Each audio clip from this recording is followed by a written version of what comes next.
ಮುಳಬಾಗಿಲು ತಾಲೂಕು ಸಂಗಸಂದ್ರ ಗ್ರಾಮದಲ್ಲಿ 3 ದಿನಗಳಿಂದ Kadamba cricket tournament ಹಮ್ಮಿಕೊಳ್ಳಲಾಯಿತು. ಯುವಕರಲ್ಲಿ ಸಂತೋಷ, ಹೊಸ ಚೇತನದಲ್ಲಿ ಕ್ರಿಕೆಟ್ ಆಡಿದರು.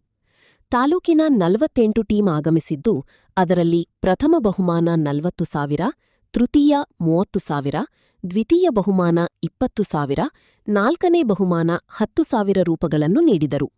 ಇದರಲ್ಲಿ ಪ್ರಥಮ ಬಹುಮಾನ ಕದಂಬ ಟೀಮ್ ಜಯಗಳಿಸಿದ್ದು, ಈ ಕಾರ್ಯಕ್ರಮದಲ್ಲಿ ಅಹಿಂದ ಸಂಘಟನೆಯ ರಾಜ್ಯ ಸಂಚಾಲಕರಾಗಿ ಆಯ್ಕೆಯಾಗಿರುವ ಜಿ. ವಡ್ಡಹಳ್ಳಿ ಗ್ರಾಮದ ವೇಣುಗೋಪಾಲ್ರವರು ಪ್ರಥಮ ಬಹುಮಾನ ನೀಡಿ ಯುವಕರಿಗೆ ಉತ್ಸಾಹ ತುಂಬಿದರು.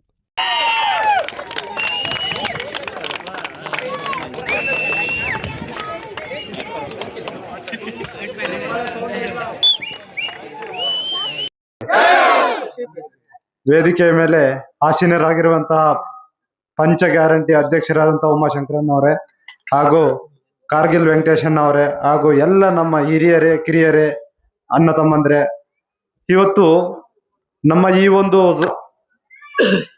ಈ ಗ್ರಾಮದಲ್ಲಿ ಸಣ್ಣ ಗ್ರಾಮ ಆಗಿದ್ರು ಕೂಡ ನೀವು ಕ್ರಿಕೆಟ್ ಅನ್ನು ಆಯೋಜನೆ ಮಾಡಿ 48 ತಂಡ ಬಂದಿದೆ ಅಂದ್ರೆ ನಿಮಗೆ ಎಷ್ಟು ಆಸಕ್ತಿ ಇದೆ, ಈ ಕ್ರೀಡೆಯಲ್ಲಿ ಎಷ್ಟು ಆಸಕ್ತಿ ಇದೆ ಅಂತ ಗೊತ್ತಾಗುತ್ತೆ.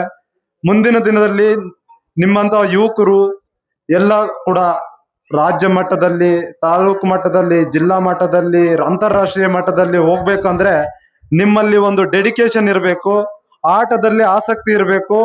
ಆಸಕ್ತಿ ಇದ್ರೆ ಸಾಕಾಗಲ್ಲ, ಅದರ ನಿರಂತರ ಪ್ರಯತ್ನ ಇರಬೇಕು. ಇಲ್ಲೇ ಒಂದು ನಮ್ಮ ವಿಲೇಜು ಜಿ. ವಡ್ಡಹಳ್ಳಿ ಪಕ್ಕದಲ್ಲಿ ಗುಡುಪಲ್ಲಿ ಅಂತ ಒಬ್ಬ ಲಕ್ಷ್ಮೀನಾರಾಯಣ್ ಅಂತ ಇದ್ದಾರೆ. ಅವರು ಅಂತಾರಾಷ್ಟ್ರೀಯ ವಾಲಿಬಾಲ್ ತಂಡದಲ್ಲಿ ಆಟ ಆಡಿದ್ದಾರೆ.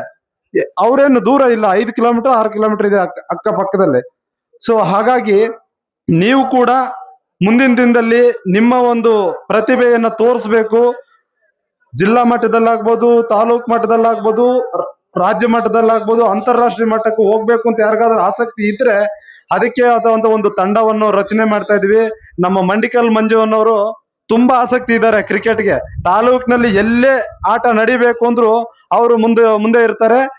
ಎಲ್ಲ ಸಮಾಜ ಸೇವಕರು ಯಾರೇ ಬರ್ಲಿ ಅವ್ರಿಗೆ ಆಹ್ವಾನ ಕೊಟ್ಟು ಈ ತರ ಕ್ರಿಕೆಟ್ ನಡೆಸಬೇಕು ಅಂತ ಅವ್ರದೇ ಆದಂತ ಒಂದು ಸ್ಟ್ರಾಟಜಿಯಿಂದ ಅದನ್ನ ಮಾಡ್ತಾ ಇದ್ದಾರೆ.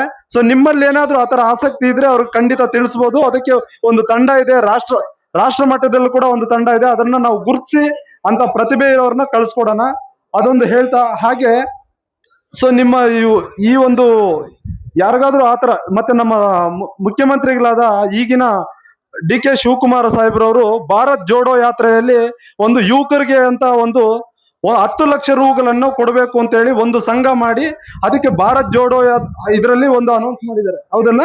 ಸೊ ಇದರಲ್ಲಿ ನಿಮ್ಮ ಪಂಚಾಯತಿ ವೈಸ್, ಪ್ರತಿ ಪಂಚಾಯತಿ ವೈಸ್, ಈಗೇನು ನಮ್ಮ 30 ಪಂಚಾಯತಿಗಳಿಗೆ ನಾವು ಮಿನಿಮಮ್ 10 ಲಕ್ಷ, ಒಂದು ಪಂಚಾಯತಿಗೆ 10 ಲಕ್ಷವನ್ನು ಪಡಿಬಹುದು. ಅದು ನಮ್ಮ ಸರ್ಕಾರದಲ್ಲಿ ಅದನ್ನು ಶೇಖರಣೆ ಮಾಡಲಾಗಿದೆ. ನಿಮ್ಮಲ್ಲಿ ಯಾರಾದ್ರೂ ಆ ತರ ತಂಡಗಳನ್ನು ರಚನೆ ಮಾಡಿ ನಿಮ್ದೇ ಆದಂತ ಯುವಕರ ಒಂದು ಶಕ್ತಿಯನ್ನು ಪ್ರದರ್ಶನ ಮಾಡಬೇಕು, ಶಕ್ತಿಯನ್ನ ರೂಪಿಸಬೇಕು. ಎಲ್ಲ ತಂಡ ಆಗ್ಬೋದು, ಕ್ರಿಕೆಟ್ ಆಗ್ಬೋದು, ವಾಲಿಬಾಲ್ ಆಗ್ಬೋದು, ಯಾವುದೇ ತಂಡ ಆಗ್ಬೋದು.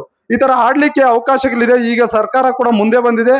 ನಮ್ಮ ಮುಖ್ಯಮಂತ್ರಿಗಳು ಈಗಾಗಲೇ ಹೇಳಿದ್ದಾರೆ, ಯುವಕರಿಗೆ ಹೆಚ್ಚಿನ ರೀತಿಯಲ್ಲಿ ಪ್ರೋತ್ಸಾಹ ಕೊಡಬೇಕು. ಗ್ರಾಮೀಣ ಭಾಗದಲ್ಲಿ ಗ್ರಾಮ ಪಂಚಾಯತ್ ಆಗ್ಬೋದು, ತಾಲೂಕ್ ಪಂಚಾಯತ್ ಆಗ್ಬೋದು, ಜಿಲ್ಲಾ ಪಂಚಾಯತ್ ಆಗ್ಬೋದು, ಯಾವುದೇ ಕ್ಷೇತ್ರದಲ್ಲಿ ಮುಂದೆ ಬರಬೇಕು ಅಂದ್ರೆ ಯುವಕರಿಗೆ ಹೆಚ್ಚು ಪ್ರಾಶಸ್ತ್ಯ ಕೊಡಬೇಕು ಅಂತ ಹೇಳಿದ್ದಾರೆ.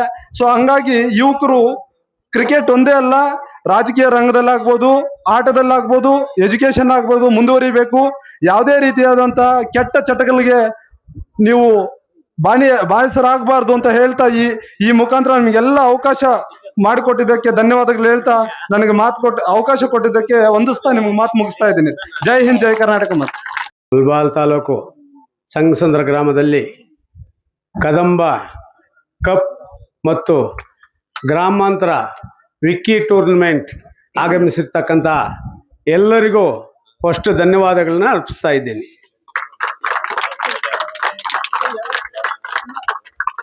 ಫಸ್ಟ್ 1-2-3 ವರ್ಷಗಳ ಹಿಂದೆ ಇಲ್ಲಿ ಟೂರ್ನಮೆಂಟ್ ನಡೆಸಿದಾಗ ಇಷ್ಟು ಅಭಿವೃದ್ಧಿ ಆಗ್ತಾರೆ ಅಂತ ಯಾರು ಅಂದ್ಕೊಂಡಿಲ್ಲ. 2 ವರ್ಷದಾಗ ಒಂದು 5-6 ಟೀಮು, ವರ್ಷದಾಗ ಒಂದು 10 ಟೀಮು. ಈ ವರ್ಷ 48 ಟೀಮುಗಳು ಇಲ್ಲಿಗೆ ಬಂದು 3 ದಿನ ಆಟ ಆಡಿ ಸಂತೋಷದಿಂದ ಗೆಲ್ಲಲಿ ಸೋಲ್ಲಿ ಸಂತೋಷದಿಂದ ಅವ್ರವ್ರು ವಾಪಸ್ ಹೋಗಿದ್ದಾರೆ. ಫೈನಲ್ ಆಗಿ ನುಕ್ಕನಹಳ್ಳಿ ಟೀಮ್, ಸಂಗಸಂದ್ರ ಕದಂಬ ಟೀಮ್ ಇಬ್ಬರು ಆಡಿ ಒಬ್ಬರು ಜಯಗಳಿಸಿದ್ದಾರೆ. ನಮಸ್ಕಾರ. ಇಲ್ಲಿ ಬಂದಿರತಕ್ಕಂಥ ವೇದಿಕೆಗೆ ಬಂದಿರತಕ್ಕಂಥ ಎಲ್ರಿಗೂ ಧನ್ಯವಾದಗಳು ಹೇಳ್ತಾ, ಈ ಟೂರ್ನಮೆಂಟ್ಗೆ